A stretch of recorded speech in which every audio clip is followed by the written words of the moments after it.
So my name is Sam Thompson and I'm a researcher in the Centre for Wellbeing at the New Economics Foundation, which is a think tank based in London. We're essentially a research organisation doing research and advocacy on a range of policy areas, particularly environmental policy and social policy.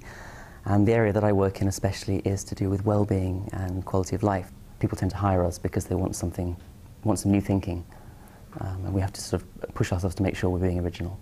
I don't remember disliking school. I was always heavily involved in the music side, sports to some extent as well. Father is, he's a director for a large building company. He's involved in bidding to build new schools and hospitals. And my mum's a doctor, but actually she only qualified as a doctor when she was 45, I think. And so for a lot of the time when I was doing A-levels or GCSE, so she was also studying. And so again, I suppose indirectly, it was quite inspiring or encouraging to see Mum kind of going back to university after all these years and retraining from scratch as a doctor. And she's been happily a GP for the last 15 years now. And my dad always jokes that he was how amazed he was because I applied to Cambridge and went to Cambridge, and they were sort of astonished at this. But there was no pressure to do those things. That came from me thinking, oh, I'll give this a go. I was at a normal state school. A fairly good state school that had a sort of record of having the odd 2 or 3 people go to Oxbridge now and again. They were happy to let me apply, but there was no extra kind of pressure or extra classes or any of this stuff. It was just, have a go, that's fine, and if it doesn't work, then that's fine too.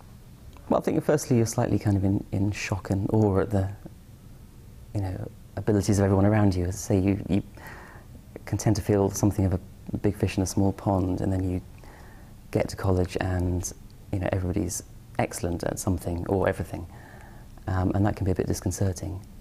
But then in time you find your niches and you find your things that you're good at. I'd always played lots of music. I'd had some music in the family. My grandfather was an excellent musician, and my sort of major instrument was the clarinet. And I would play classically and do classical music and the grades and the rest. I also played the guitar and was very into grunge, which was the big thing when I was growing up. And so I played in bands with friends, and we'd kind of hang out in each other's parents' garages making a god-awful noise. And it had always been pretty good. And I guess fairly early on, formed a plan that I wanted to study music at university. My clarinet teacher at the time actually was quite influential.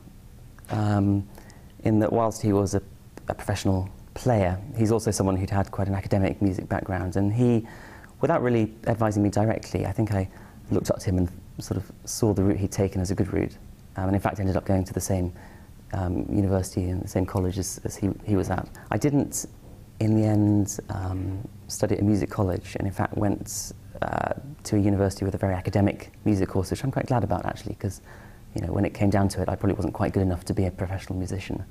I think as soon as I got to college, I fairly quickly realised that, I wasn't going to be a performer, because, you go from being a big fish in a small pond at school where you're the best musician there, and then you rock up at university and suddenly there are plenty of people playing the same instruments as you, better than you, and not even studying music half the time. And so, that's a bit of a leveller.